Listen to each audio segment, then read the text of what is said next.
Salut, c'est Bobo pour ma chaîne Débuter au poker. On est au bout du challenge. On a atteint les 5000 mains, on les a même dépassées. Puisque ce soir c'était une soirée propice au jeu le samedi soir. Donc j'ai fait quelques mains et on a dépassé les 5000. Une autre raison, c'est que j'étais sur une session perdante. Là, je voulais pas avoir une courbe qui finit en baisse. Donc je m'étais dit qu'on allait refaire un peu plus de poker pour remonter ça et finir sur une bonne image. Donc là, je vis avec vous les dernières mains du challenge en live. Donc là, je me couche puisque je ne peux pas défendre ma blinde avec une main aussi mauvaise. Je pense qu'on va faire 10 mains, allez, ensemble et voir ce que ça donne. Donc là, on n'est que 4. Et il y a deux joueurs qui ont des petits tapis, donc c'est peut-être des joueurs récréatifs. Là, je sais pas trop ce qu'ils vont pouvoir faire avec 30 blindes. Bah là, c'est trop faible pour attaquer sa blinde, donc je me couche. Donc deux mains jouées.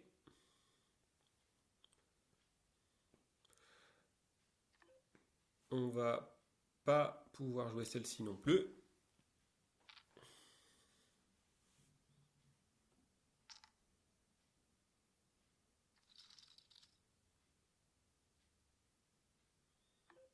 Début de parole, c'est bien pourri.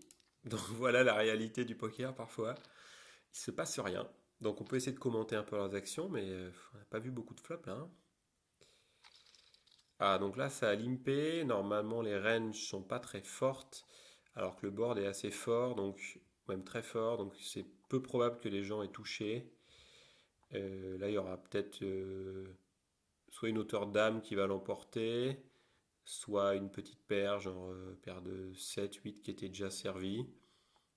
On va voir, hein. Bon, c'est un petit pot de toute façon, donc est-ce qu'il va essayer de le bluffer? Non. Ouais, hauteur valet. Waouh. Bon, bah nous on continue notre tour de force des belles mains. Donc là c'est notre cinquième main jouée. On ne peut pas la défendre non plus. Bon. Alors là, un pot un peu plus gros. Gratin carotte fait un continuation bet après avoir attaqué depuis la blinde. Et l'action s'est calmée. Bon, il était sur le tirage couleur en fait. Et l'autre avait la paire de 6. Ah, on va pouvoir jouer une main. Donc As-10, on va la défendre en petite blinde, c'est une attaque à 3 blindes par exemple. Et on va l'attaquer ici. On va l'attaquer comme d'habitude 3 blindes depuis la petite blinde.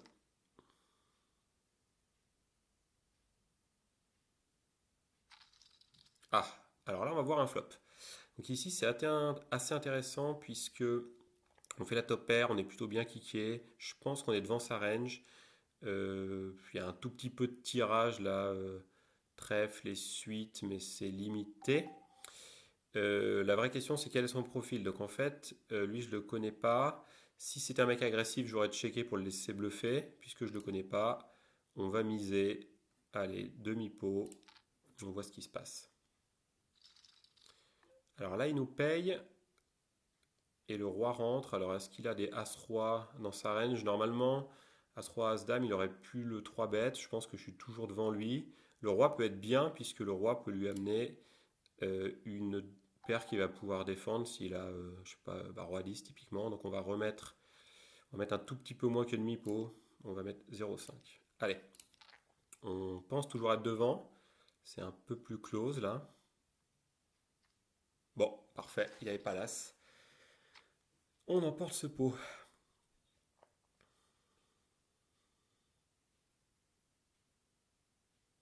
On a eu un peu d'action.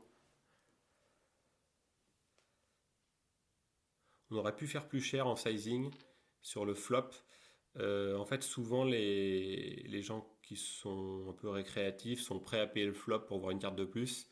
Une fois qu'on les agresse deux fois, s'ils ont vraiment rien, c'est pas simple. Donc on aurait pu faire trois carpos flop Et un sizing à peu près identique à Mipo River, mais bon. Les deux sont corrects. Mais sachant qu'il y en a un qui est peut-être meilleur que l'autre. Euh,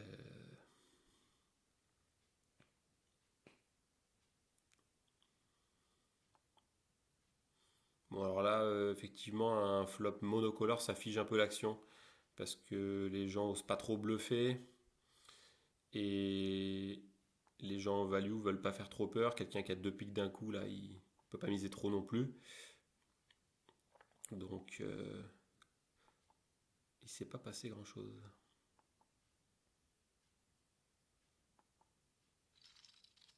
Ok, une petite paire de 7.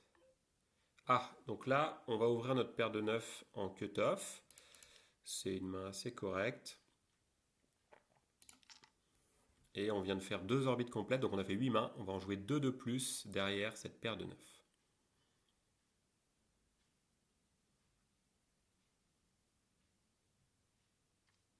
Donc on espère qu'il défend. C'est quand même une main assez bonne. Alors là, on est pas mal du tout. Il n'y a que le roi qui nous bat. Quand il check, je pense qu'il a rien. Donc est-ce qu'on lui laisse une carte gratuite pour qu'il touche? Alors faut pas que ça soit un 10 valet dame, donc non, on va miser. Par contre là on va pas miser trop cher parce qu'on n'est pas sûr d'être devant. Donc là on va faire demi-pot. Alors tout à l'heure on aurait pu faire 3 carpeaux. Là c'est un peu hasardeux de faire 3 carpeaux et on s'en sort bien, il n'avait pas le roi. Donc 2 mains supplémentaires pour terminer le challenge. Un mois après, on y est enfin. Alors As5, on va pas défendre, c'est trop faible. On va être hors de position. En plus, lui, ça a l'air d'être le joueur un peu sérieux de la table. Et normalement, je pense que je défends à partir de As7 ou mieux.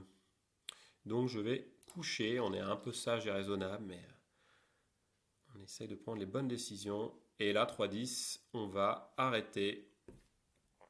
Voilà, on le sait à l'avance, on va fold. Et on s'arrête là. Hop. C'est terminé. Donc on va noter ce petit résultat qui va nous permettre de voir le graphique ensemble. 408, 84. Hop, on a joué 10 mains. Et voilà, on va pouvoir faire le point sur ce graphique de gain. Ce que je vais faire, c'est que là, dans cette petite vidéo, c'était vraiment la conclusion du challenge et quelques mains pour le terminer ensemble. Et je ferai une autre vidéo qui donnera une analyse plus approfondie, un retour sur toutes les statistiques qu'on peut aborder et également peut-être quelques mains un peu marquantes si je les remodélise. Donc là, c'est juste comme ça un petit constat global sur la courbe. Donc, on a fini juste au-dessus des 100 euros. Donc, ça, c'est une bonne nouvelle, c'est une bonne perf. On est à quelque chose comme 19 Big Blind 100. On le verra dans les statistiques. Donc, on est nettement au-dessus de notre perf. Donc, c'est un succès. On voit qu'il y a donc ce petit accident qu'on avait déjà commenté ensemble qui a été bien rattrapé, même très bien rattrapé, puisqu'à un moment donné, je suis monté à 120.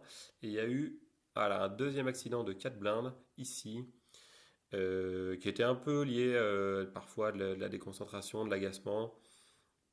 Et là, j'avais une très bonne tendance de retour là pour le faire. Les 5000 mains sont ici, là, en fait.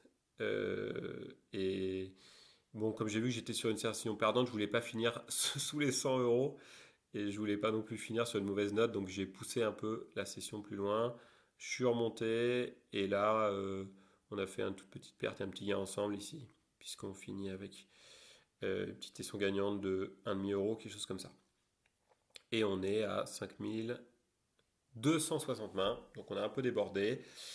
Mais voilà, donc c'est un challenge moi qui m'a pris beaucoup de temps. Ça, on va regarder la stat ensemble quand même. Je crois qu'on est à plus de 50 heures. Hop, sous 53 heures de jeu réel. Ok. Bon, c'est beaucoup. Donc j'ai passé plus de 50 heures sur ce challenge. On a quand même fait un bon résultat. On est largement au-dessus de notre objectif. Pour faire un peu une prise de recul, on note que quand même 2 euros de l'heure, c'est pas non plus un job complètement fou. Par contre, si on commence à jouer des limites plus hautes et qu'on peut faire ce genre, bon, peut-être pas 20 bébés 100 parce que c'est quand même pas mal lié à la chance aussi sur le début de parcours. On voit un début de parcours très fort ici là. Mais imaginons quelqu'un qui est plutôt vers les 8-10 bébés 100 là, mais qui joue une limite beaucoup plus haute, il peut être facilement à des 20-30 euros de l'heure et là on peut en vivre. Mais pour l'instant, moi je me suis bien amusé. J'ai passé beaucoup de temps, je pense que j'ai progressé aussi pendant ce challenge. C'était bien de partager les résultats, ça me forçait à être sérieux.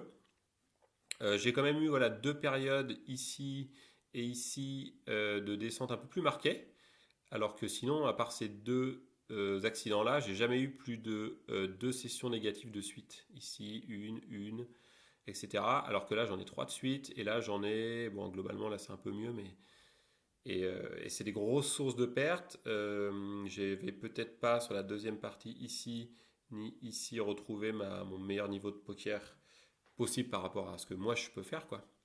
Mon e-game à moi. Et donc c'était voilà, c'était une petite source de perte, donc on aurait pu faire encore mieux. Mais voilà, on est quand même content. On a prouvé ben, ici qu'on est capable de remonter et ici qu'on est capable de remonter. On a une tendance globale à la hausse. Si on considère que bah, je fais que monter, logiquement je devrais retrouver ce plateau de 125 euros quelque part dans le futur.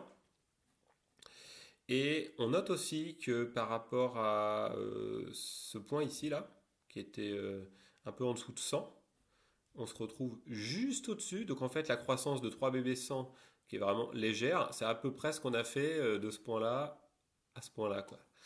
Donc, bon, c'est bien, on n'est pas négatif, mais ici, on a eu une croissance très lente, euh, puisque voilà, on a eu les accidents qui nous ont coûté cher. Donc voilà un peu sur le bilan à chaud de cette fin de challenge. On a pu voir quelques mains en live, on a pu faire quelques replays aussi pendant ces quelques semaines. Et il ne me restera plus qu'à faire un point un peu plus détaillé avec pas mal de stats, notamment les perfs sur les sessions longues, les perfs sur les sessions à deux tables, etc. Et bah, avant de vous quitter, peut-être que je peux retrouver une main un peu sympa jouée aujourd'hui où il y avait de l'action là, un gros pot. 6,44. Allez, As-Roi. C'est parti les amis. Alors, je vous ai gâché le suspense. Ouais, alors là, c'était tout à l'heure quand j'essayais de me refaire, donc j'étais déjà arrivé à 15 euros. Et bah, je me disais, allez, on continue, on est bien là. Et lui, il faisait quand même assez n'importe quoi. Donc, c'était une main, voilà, il y a 2 heures. Donc, on y va. Là, on a As-Roi et on est en Big Blind, c'est parfait parce que tout le monde va parler avant nous, on aura toutes les infos. Donc un limp de Tango. Ok, donc lui je sais qu'il fait des choses pas forcément optimales. Bah déjà limper en début de parole, c'est pas génial. Euh, bon, tout le monde se couche, c'est dommage, ça aurait été bien qu'il y ait quelqu'un d'autre dans la course, mais donc moi je le relance. Alors je fais pas trop cher parce que bon normalement il faut faire tous les ISO à x4, donc 0,4 euros pour que les gens ne puissent pas savoir si c'est un ISO avec une main forte ou un ISO un peu avec une main légère, un peu en bluff.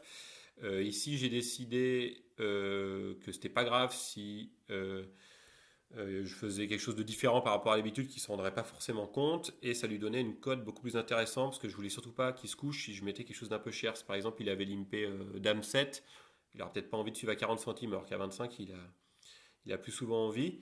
Donc j'ai, on va dire, déséquilibré mon jeu en montrant un petit peu de façon spécifique que j'étais en value là, puisque j'ai fait tous mes autres ISO à 0,4 depuis pas mal de temps. Mais bon, voilà, contre que lui, c'est pas gênant. Si on joue contre un joueur plus fort, on évite de faire ça. Mais on va voir l'action. Donc on est très content qu'il nous relance. Euh, Ici, ah, il y a pas mal de choses qu'on peut faire là. En fait, on peut relancer encore beaucoup plus cher. Ouais. Alors là, on peut call, mais je pense que c'est beaucoup plus optimal de faire un 4 bêtes, donc de mettre x 2,2, ça nous fait 1 euro environ. Ou même, si on considère qu'il fait n'importe quoi, on peut faire tapis direct. Bon voilà, on s'embête pas en se disant qu'il y a pas mal de chances qu'il nous paye. Et il nous paye le coquin avec A7. Allez, et ben voilà, que s'est-il passé? On finit sur une main assez représentative de certaines livraisons qu'on a parfois aux tables, c'est-à-dire des joueurs moins forts, surtout le week-end et également là, la dernière semaine, des 3 big blinds 100. Et découvrons si ça passe ou pas. Alors là, on est plutôt pas mal. On a la top paire. Le top kicker, c'est un Aston. On est toujours de banc puisqu'on fait double paire. Et lui, il faudrait 2-7 pour qu'il nous batte ou pour faire suite 8 et 9. On pourrait aussi partager le pot. Voilà, s'il y avait Dame-Valet qui tombe. Et quand le 3 tombe, je crois qu'il est drawing dead. C'est-à-dire qu'il ne peut plus améliorer son jeu, quelle que soit la carte. Puisqu'un 7 lui ferait une paire inférieure à notre roi. Un As lui ferait une simple paire et nous une double paire. Et il n'y a plus de cartes pour partager, donc il est totalement drawing dead. Donc voilà, le 9, ça aurait pu être n'importe quoi. Et on repart avec un joli pot. Voilà, on a doublé notre cave de départ. Tant mieux, puisque j'avais fait une session négative à l'approche des 5000 mains. Et je voulais redorer mon blason. Et voyons voir, tiens d'ailleurs, si on a fini. Ouais, c'est ça. Ouais. Et finir au-dessus des 100 euros, c'était ça l'objectif aussi, puisque je ne suis pas content de m'arrêter ici. Voilà, donc j'espère que ce challenge vous a plu. De mon côté, je me donne quand même la possibilité, si je le sens, de monter à 1000 mains, à 10 000 mains, pardon, et de vous refaire un point, histoire de me prouver que je suis capable de remonter ce palier et peut-être même d'être en croissance encore assez bonne là. On va voir, et si c'est le cas, bah, je vous repartagerai peut-être un petit point à la fin de ce potentiel nouvel objectif. Mais en tout cas, j'espère que ça vous a plu et je vous dis à très vite. Ciao!